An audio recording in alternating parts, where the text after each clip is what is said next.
साथियों, स्वागत है आपका सुदृष्टि पीसीएस यूट्यूब चैनल पर। साथियों, 24 अगस्त 2021 को होने वाली यूपी ट्रिपल एससी की पेट परीक्षा के लिए टॉप 500 करंट अफेयर्स, जिसमें दिसंबर 2020 से 5 अगस्त 2021 तक के महत्वपूर्ण 500 प्रश्न समाहित हैं।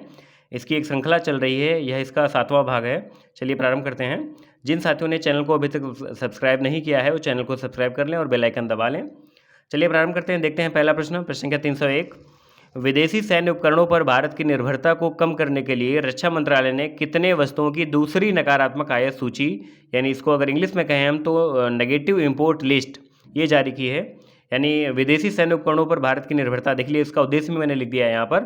रक्षा मंत्रालय ने जारी की है, ये दूसरी सूची है। इसके पहले 101 वस्तुओं की पहली सूची जारी हुई थी और ये दूसरी सूची जो है 108 वस्तुओं की है। यानी कुल मिलाकर अब 209 वस्तुएं हो गई हैं जो विदेश से आयात नहीं होंगी। ठीक है, यानी भारत को जो सैन्य उपकरण है वो विदेश से आयात नहीं होंगे, यहीं पर बनाए जाएंगे। तो ये दूसरी सूची 108 वस्तुओं की है। अगला प्रश्न है, किस राज्य सरकार ने पूर्व नोबेल पुरस्कार विजेता एस्थर डुफ्ले और आरबीआई के पूर्व गवर्नर रघुराम राजन को 5 सदस्यीय राज्य आर्थिक सलाहकार परिषद के सदस्य के रूप में नामित किया है? तो यह किया है तमिलनाडु सरकार ने। अगला प्रश्न है 303, नेशनल ग्रीन ट्रिब्यूनल एनजीटी, आप लोग बताइए एनजीटी की स्थापना कब हुई थी और वर्तमान में एनजीटी के अध्यक्ष कौन हैं या इसके प्रमुख कौन हैं? ने अपने एक निर्णय में गुजरात राज्य के किन घास के मैदानों के चरवाहों के अधिकारों को बरकरार रखने का आदेश दिया है?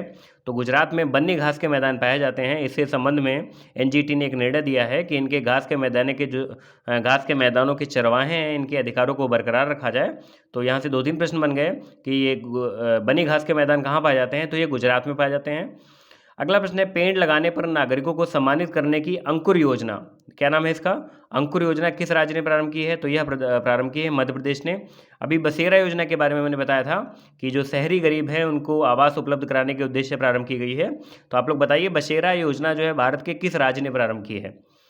अगला प्रश्न है, एथेनॉल उत्पादन संवर्धन नीति लागू करने वाला भारत का पहला राज्य है? तो यह है बिहार। क्या है? बिहार। और 20% एथेनॉल और पेट्रोलियम का मिश्रण का एक लक्ष्य निर्धारित किया गया है। कब तक इसका कट ऑफ डेट क्या है, कब तक ये 20% एथेनॉल और पेट्रोलियम का मिश्रण कर देना है? आप लोग बताइए वो कौन सा वर्ष है? तो यहाँ पर प्रश्न था हमारा, एथेनॉल उत्पादन संवर्धन नीति लागू करने वाला भारत का पहला राज्य बिहार है। महिला एवं बाल विकास मंत्रालय ने किन 9 देशों में वन स्टॉप सेंटर स्थापित करने की घोषणा की है? तो यह 9 देश हैं, Kuwait, Oman, Bahrain, Canada, Australia, Singapore, Qatar, Saudi Arab और यूएई यानी यूनाइटेड अरब अमीराट्स। तो यहाँ पर देखिए कुल 9 वन स्टॉप सेंटर स्थापित किए जाएंगे। इनमें से कोई 3 विकल्प उठा लिए जाएंगे और एक कोई अन्य होगा, तो आपको अच्छे से पता हो कि कौन सा इसमें नहीं है। ठीक है, ये आप 9 देख लेंगे तो उसमें पहचान जाएंगे तुरंत। वित्त वर्ष 2020-21 में जीडीपी के प्रतिशत के रूप में सरकार को हस्तांतरित भंडार के मामले में भारतीय रिजर्व बैंक का स्थान है। देखिए यहाँ पर पहले प्रश्न को समझिए कि जीडीपी के प्रतिशत के रूप में सरकार को हस्तांतरित भंडार, यानी आरबीआई ने किस देश के आरबीआई मतलब जितने भी देश हैं उसमें देखिए मैंने यहाँ पर लिखा है प्रथम स्थान पर तुर्की है। यानी जो तुर्की का केंद्रीय बैंक है उसने सरकार को जीडीपी के प्रतिशत के रूप में सबसे ज़्यादा हस्तांतरित किया, सरकार को सबसे ज़्यादा भंडार हस्तांतरित किया, पैसा ट्रांसफ़र किया। इस मामले में भारत का स्थान जो है वो दूसरा है, यानी दूसरे स्थान पर भारत जो है वो जीडीपी के प्रतिशत के रूप में आरबीआई को हस्तांतरित किया है भंडार। चलिए अगला प्रश्न है, वित्तीय वर्ष 2020-21 में देश में एफडीआई अंतर प्रवाह में सर्वाधिक योगदान किस देश का रहा है? तो एफडीआई आगमन में सबसे अधिक योगदान रहा है सिंगापुर का, और कितना है? 29% है। अगला प्रश्न है, वित्तीय वर्ष 2020-21 में कुल एफडीआई इक्विटी प्रवाह में सर्वाधिक हिस्सेदारी वाला राज्य है? तो यहाँ से देखिए वो अंतर प्रवाह है, ये बहिर्प्रवाह होगा, तो कौन सा है? नहीं, ये भी अंतर प्रवाह ही होगा। गुजरात को सबसे ज़्यादा हिस्सेदारी मिली है, सबसे ज़्यादा गुजरात में ही एफडीआई आई है। अगला प्रश्न है, भारत के महान धावक स्वर्गीय मिल्खा सिंह की आत्मकथा का शीर्षक है? इनकी अभी थोड़े दिन पहले मृत्यु हुई थी। अब मैंने एक प्रश्न बताया था आपको कि इनको फ्लाइंग सिख नाम जो है वो किसने दिया था, ये मैंने इसमें प्रश्न डाला था आप लोगों को, आप लोग बताइए कमेंट बॉक्स में। तो इनकी आत्मकथा का शीर्षक क्या है? The race of my life. क्या है? The race of my life. अगला है, हाल ही में एक रिपोर्ट के अनुसार विदेशी श्रमिकों के लिए दुनिया का सबसे महंगा शहर किसे घोषित किया गया है? तो सबसे महंगा शहर घोषित किया गया है अशगाबाद को, और ये कहाँ है? तुर्कमेनिस्तान में। देखिए जो जितने ये तुर्कमेनिस्तान के आसपास के जितने भी देश हैं, कजाकिस्तान है, तजाकिस्तान है, किर्गिस्तान है, इस प्रकार के जितने भी वहाँ पर के 5-6 देश हैं, इनकी राजधानियाँ मैंने देखा सामान्य जागरूकता में एक राजधानी वाला एक टॉपिक है वहाँ पर, देश, राजधानी और मुद्रा।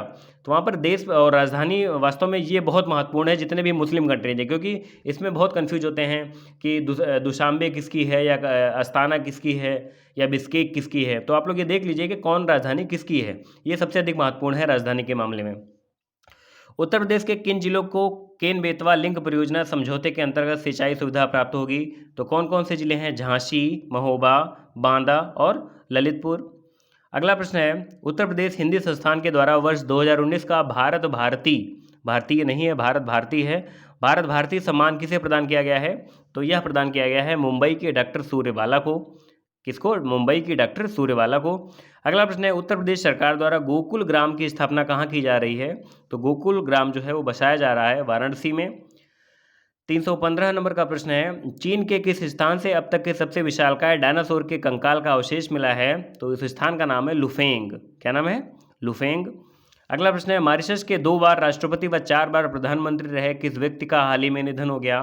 तो ये मॉरिशस के थे, 2 बार राष्ट्रपति रहे, 4 बार प्रधानमंत्री रहे और इनका नाम है अनिरुद्ध जगन्नाथ। अगला प्रश्न है, हिमाचल प्रदेश के किस स्थान पर देश के सबसे ऊंचे क्रिकेट स्टेडियम का निर्माण प्रस्तावित है? तो यह चूंकि देश का सबसे ऊंचा क्रिकेट स्टेडियम हो जाएगा बनने के बाद, और इस स्थान का नाम है सिस्सू, और ये कहाँ पर है? लाहौल स्फीति ये जिला है, यहाँ पर बन रहा है हिमाचल प्रदेश में, यह प्रस्तावित है। अगला है, भारत के किस केंद्र शासित प्रदेश ने जल जीवन मिशन के अंतर्गत ग्रामीण क्षेत्रों में 100% जल कनेक्शन के लक्ष्य को पूरा किया है? तो यह पूरा किया है पुडुचेरी ने।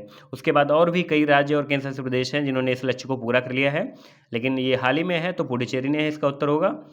अगला प्रश्न है, अप्रैल 2021 में किसे भारत का मुख्य चुनाव आयुक्त नियुक्त किया गया है? तो यह नियुक्त किया गया है सुशील चंद्र जी को, और इन्होंने किसका स्थान लिया है? सुनील अरोड़ा का स्थान लिया है। अगला प्रश्न है, विश्व स्वास्थ्य संगठन WHO ने किसे तंबाकू नियंत्रण के उनके प्रयासों के लिए WHO महानिदेशक विशेष मान्यता पुरस्कार प्रदान किया है? पुरस्कार का नाम है WHO महानिदेशक विशेष मान्यता पुरस्कार। यह प्रदान किया गया है डॉक्टर हर्षवर्धन को, पूर्व केंद्रीय मंत्री थे ये। इनको क्या है? WHO महानिदेशक विशेष मान्यता पुरस्कार प्रदान किया गया है। अगला प्रश्न है, IPL 2021 के शेष मैच कब और कहाँ आयोजित किए जाएंगे? कुछ उसमें खिलाड़ी जो थे वो पॉजिटिव मिले थे, इस वजह से सारे मैच स्थगित कर दिए गए थे। तो यह अब आयोजित होंगे सितंबर-अक्टूबर 2021 में, और आयोजित कहाँ होंगे? संयुक्त अरब अमीरात में। अगला प्रश्न है, संयुक्त राष्ट्र की किस परिषद के लिए भारत 2022 से 2024 की अवधि के लिए 2 वर्ष के लिए निर्वाचित किया गया है? चूँकि महत्वपूर्ण प्रश्न है, क्योंकि संयुक्त राष्ट्र की एक परिषद है, उसके लिए भारत 2 वर्षों के लिए निर्वाचित हुआ है। इसका नाम है आर्थिक और सामाजिक परिषद। देखिए इसको क्या बोलते हैं? ECOSOC। क्या नाम है? ECOSOC। अगला प्रश्न है, किस देश ने अपने पहले पूरी तरह से स्टील्थ युद्धपोत के निर्माण की घोषणा की है? तो यह घोषणा किसने की है? रूस ने की है। 324 नंबर का प्रश्न है, किस तिथि को पूर्ण चंद्र ग्रहण और सुपर ब्लड मून 2 खगोलीय घटनाएं घटित हुई? तो यह अभी हाल ही में दोनों घटनाएं हुई हैं, और यह तिथि थी 26 मई 2021 को। अगला प्रश्न है, भारत और फ्रांसीसी नौसेना के मध्य किस नाम से अरब सागर में द्विपक्षीय युद्ध अभ्यास हुआ? तो यह है वरुण 2021, और वरुण नाम से भारत और फ्रांस की नौसेनाओं के मध्य ही होता है, हमेशा से होता आया है, और हाल ही में हुआ है अरब सागर में। यह वरुण 2021 इसका नाम था। अगला है, भारत के पहले डिजिटल विश्वविद्यालय का उद्घाटन हाल ही में कहाँ किया गया है? तो यह किया गया है केरल में। प्रश्न संख्या 327 है, जकार्ता एशियाई खेलों में रजत पदक विजेता किस खिलाड़ी को छत्तीसगढ़ वीरनी पुरस्कार से सम्मानित किया गया है? तो यह सम्मान मिला है किसको? द्युति चंद जी को। किसको? द्युति चंद। आप लोग बताइए किस खेल के से संबंधित हैं ये? अच्छा, इससे पहले एक आया था, आप लोग बताइए उड़न परी किसको कहा जाता है? और इसके अलावा अभी जो है ढींग एक्सप्रेस, हाँ, इससे जुड़ा हुआ प्रश्न आ चुका है, शायद पीसीएस में आया हो या फिर समीक्षा अधिकारी में, मुझे बहुत अच्छे से नहीं याद है, लेकिन ढींग एक्सप्रेस किसको कहा जाता है ये प्रश्न पूछा जा चुका है और महत्वपूर्ण भी है। तो इस प्रकार के जो उपाधियाँ दी जाती हैं उनके क्षेत्र विशेष से जुड़ी हुई, तो ये महत्वपूर्ण बन जाती हैं। तो आप लोग कमेंट बॉक्स में बताइए ढींग एक्सप्रेस किसको कहा जाता है। हाल ही में क्वाड की पहली शिखर बैठक वर्चुअल तरीके से संपन्न हुई, ये अभी प्रश्न है। देखिए, पहली शिखर बैठक जो है वो वर्चुअल तरीके से संपन्न हुई क्वाड की। इसमें क्वाड क्या है? क्वाड जो है 4 देशों का एक समूह है, और इसमें 4 देश में कौन कौन 4 देश शामिल हैं क्वाड में? जापान, ऑस्ट्रेलिया, भारत और अमेरिका। अगला प्रश्न है, उत्तरी अटलांटिक संधि संगठन नाटो की 31वीं औपचारिक शिखर बैठक कहाँ आयोजित हुई? तो यह आयोजित हुई है ब्रुसेल्स में, और ब्रुसेल्स कहाँ है? बेल्जियम में। प्रश्न संख्या 330 है, उत्तर प्रदेश को फाइनल में हराकर किसने विजय हजारे ट्रॉफी 2021 जीती है? तो यह जीती है मुंबई ने। किसको हराया है? उत्तर प्रदेश को हराया है फाइनल में, और विजय हजारे ट्रॉफी जीत ली है मुंबई ने। प्रश्न संख्या 331 है, नीति आयोग द्वारा लॉन्च किया गया भारत का पहला डिजिटल एसेट मैनेजमेंट एवं स्टोरेज प्लेटफॉर्म है, इसका नाम है डिजी बॉक्स। क्या नाम है? डिजी बॉक्स, और इसको नीति आयोग द्वारा लॉन्च किया गया है। अगला प्रश्न है, प्रश्न संख्या 332, विश्व के सबसे बड़े तैरते सौर ऊर्जा संयंत्र का निर्माण भारत में कहाँ प्रस्तावित है? तो यह होने वाला है मध्य प्रदेश के खंडवा जिले में। ठीक है, कहाँ पर? मध्य प्रदेश के खंडवा जिले में। और किस बांध पर है? ओमकारेश्वर बांध है इसका नाम। ये विश्व का सबसे बड़ा तैरता सौर ऊर्जा संयंत्र होगा, और ये अभी बनना स्टार्ट होगा तो कुछ दिनों बाद। अगला प्रश्न है, ये प्रस्तावित है चूंकि ना। अगला है, विश्व जल दिवस 22 मार्च के अवसर पर प्रधानमंत्री नरेंद्र मोदी ने किस अभियान की शुरुआत की है? तो इस अभियान का नाम है जल शक्ति अभियान कैच द रेन। क्या नाम है? कैच द रेन, यानी वर्षा को पकड़ो, इस प्रकार से अर्थ है। तो जल शक्ति अभियान, इस अभियान का नाम है जल शक्ति अभियान कैच द रेन, और विश्व जल दिवस 22 मार्च को होता है। इसका आपने देखा होगा सामान्य जागरूकता वाले में दिवस पूछे गए हैं, उसका मैंने एक वीडियो बनाया था, आप लोग देख लीजिए कमेंट उसमें प्लेलिस्ट में जाके। अगला प्रश्न है, नासा द्वारा भेजे गए किस रोवर ने मंगल ग्रह पर कार्बन डाइऑक्साइड से ऑक्सीजन निर्माण करने में सफलता हासिल की है? तो ये देखिए, नासा द्वारा भेजा गया मंगल ग्रह पर, और रोवर है परसिवरेंस। क्या नाम है इसका? परसिवरेंस। इसने कार्बन डाइऑक्साइड से ऑक्सीजन निर्माण की है। बहुत थोड़ी मात्रा है, लेकिन फिर भी ये एक अद्भुत सफलता मानी जा सकती है कि आगे आने वाले में आशा की जा सकती है कि ऐसा संभव होगा कि कार्बन डाइऑक्साइड से ऑक्सीजन निर्माण किया जा सके वहाँ पर मंगल ग्रह पर। आप लोग बताइए, परसिवरेंस का परसिवरेंस नाम किसने दिया था? और इससे जुड़ा हुआ एक और वहाँ पर लैंडर गया था, उसका क्या नाम था? हम बता देते हैं, इंजीन्यूटी। इंजीन्यूटी नाम एक भारतीय बच्ची ने दिया था। आप लोग बताइए उनका नाम क्या था? इंजीन्यूटी नाम किसने दिया? परसिवरेंस नाम किसने दिया? चलिए, अगला प्रश्न है, फीफा अंडर 17 महिला विश्व कप 2022 किस देश में प्रस्तावित है? तो यह भारत में प्रस्तावित है। और भारत में एक और खेल प्रस्तावित है, विश्व कप होने वाला है, वो भी मैंने प्रश्न में ब्रैकेट में लिख दिया है। 13वां पुरुष आईसीसी वनडे क्रिकेट विश्व कप 2023 में भारत में होगा। यानी अंडर 17 महिला विश्व कप जो है फीफा अंडर 17, ये भी 2022 में होगा, और इसके अगले साल 13वां पुरुष आईसीसी वनडे क्रिकेट विश्व कप 2023 में भारत में ही होगा। अगला प्रश्न है, गेलफैंड चैलेंज चेस का खिताब भारत के किस शतरंज खिलाड़ी ने जीता है? तो इनका नाम है डी गुकेश, और मुझे लग रहा है 66वें नंबर के हैं, क्योंकि 67वें नंबर के जी आकाश हैं, और 68वें नंबर के आप लोग बताइए, अभी रिसेंट में बने हैं 68वें नंबर के। ठीक है, और सबसे युवा विश्व के सबसे युवा शतरंज खिलाड़ी भी अभी बने हैं। तो शतरंज से जुड़े हुए 2-3 प्रश्न हैं यहाँ पर, मैंने बता दिया आप लोग इनको देख लीजिए। मैंने सारे प्रश्न जो ये श्रृंखला चल रही है टॉप 500 इसमें डाले हुए हैं। अगला प्रश्न है 337वां, संयुक्त राष्ट्र पर्यावरण कार्यक्रम और संयुक्त राष्ट्र के खाद्य और कृषि संगठन के सह नेतृत्व में आयोजित कार्यक्रम, देखिए कार्यक्रम का नाम क्या है? पारिस्थितिकी तंत्र की बहाली पर संयुक्त राष्ट्र दशक। ये कार्यक्रम है, ये कब से कब तक चलेगा? ये चलेगा 2021 से 2030 तक। अगला प्रश्न है, किस देश में सार्वजनिक स्थानों पर पूरे चेहरे को कवर करने पर प्रतिबंध लगाने के पक्ष में मतदान हुआ? तो यह हुआ है स्विट्जरलैंड में, और स्विट्जरलैंड में इसको बुर्का प्रतिबंध भी कहा गया है। वहाँ पर उसकी मीडिया द्वारा, स्विट्जरलैंड की मीडिया द्वारा इसको जो प्रतिबंध था पूरे चेहरे को कवर, इस पर प्रतिबंध लगा दिया गया है, तो इसको बुर्का प्रतिबंध भी कहा जा रहा है। ये स्विट्जरलैंड में हुआ है। अगला प्रश्न है, ईरान द्वारा हाल ही में निर्मित देश का सबसे शक्तिशाली सुपर कंप्यूटर है? ये देखिए, ईरान का है, उसके देश का सबसे शक्तिशाली, विश्व का नहीं है, ईरान के देश का सबसे शक्तिशाली सुपर कंप्यूटर उसने दावा किया है कि सिमोर्ग नाम का एक सुपर कंप्यूटर मैंने बनाया है, और वो जो है ईरान का सबसे शक्तिशाली सुपर कंप्यूटर है। तो इसका नाम क्या है? सिमोर्ग, और किस देश का है? ईरान का है। अगला प्रश्न है, 5G नेटवर्क स्मार्टफोन बनाने के लिए रिलायंस जियो ने किस कंपनी के साथ साझेदारी की है? तो यह साझेदारी की है गूगल के साथ। 5G नेटवर्क बनाने के लिए जियो ने की है, किसके साथ? गूगल के साथ। अगला प्रश्न है, मार्च 2021 में किस स्थान पर भारत और उज्बेकिस्तान के संयुक्त सैन्य प्रशिक्षण अभ्यास दस्तलिक 2 का आयोजन किया गया है? तो यह किया गया है चौबटिया में, और चौबटिया रानीखेत में है, और रानीखेत कहाँ है? उत्तराखंड में है। किसके किसके मध्य हुआ? भारत और उज्बेकिस्तान के मध्य। क्या नाम है इसका? दस्तलिक, या कभी कभी डस्टलिक भी लिखा मैंने देखा है, डस्टलिक। ठीक है, वो उच्चारण पर डिपेंड करता है कि आप हिंदी में पढ़ रहे हैं या इंग्लिश में पढ़ रहे हैं। हिंदी में इसको दस्तलिक 2, दस्तलिक सेकंड कहा जाता है। इसका आयोजन कहाँ हुआ है? चौबटिया में हुआ है। अगला प्रश्न है, 10वां वार्षिक वर्ल्ड कोरियोग्राफी अवार्ड 2020 पुरस्कार जीतने वाले भारत के पहले कोरियोग्राफर हैं? तो यह है सुरेश, इनका नाम क्या है, सुरेश मुकुंद। ये सुरेश मुकुंद हैं जो इन्होंने वर्ल्ड कोरियोग्राफी अवार्ड 2020 पुरस्कार जीता है, और चूँकि पहले कोरियोग्राफर हैं तो महत्वपूर्ण प्रश्न बन जाता है। अगला प्रश्न है 24 अप्रैल को राष्ट्रीय पंचायती राज दिवस। अब देखिए, राष्ट्रीय पंचायती राज दिवस कब मनाया जाता है, 24 अप्रैल को। और 24 अप्रैल को ही क्यों मनाया जाता है, आप लोग कमेंट बॉक्स में बताइए हमको कि ये 24 अप्रैल को ही क्यों मनाया जाता है। अच्छा, अब इससे जुड़ा हुआ प्रश्न देखिए, इसमें श्रेणी 1, इसमें कई श्रेणी में बचे थे, 1, 2, 3।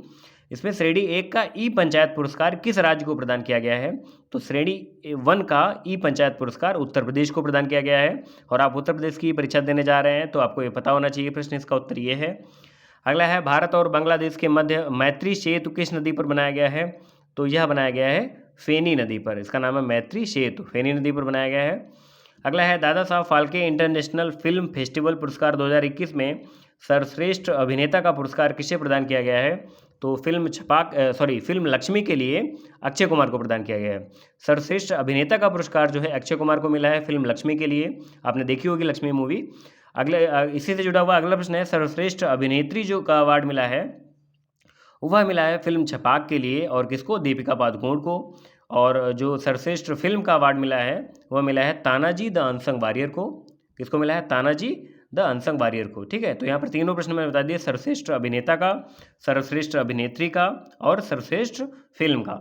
ठीक है, इंजीनियरिंग इंडिया लिमिटेड के अध्यक्ष और प्रबंध निदेशक आर.के. सभरवाल को किस देश के सर्वोच्च नागरिक सम्मान ऑर्डर ऑफ पोलर स्टार से सम्मानित किया गया है, तो यह सम्मानित किया गया है मंगोलिया के। मंगोलिया का सबसे बड़ा नागरिक सम्मान है, सर्वोच्च नागरिक सम्मान है, इसका नाम है ऑर्डर ऑफ पोलर स्टार, और यह हाल ही में किसको दिया गया है, आर.के. सभरवाल जी को।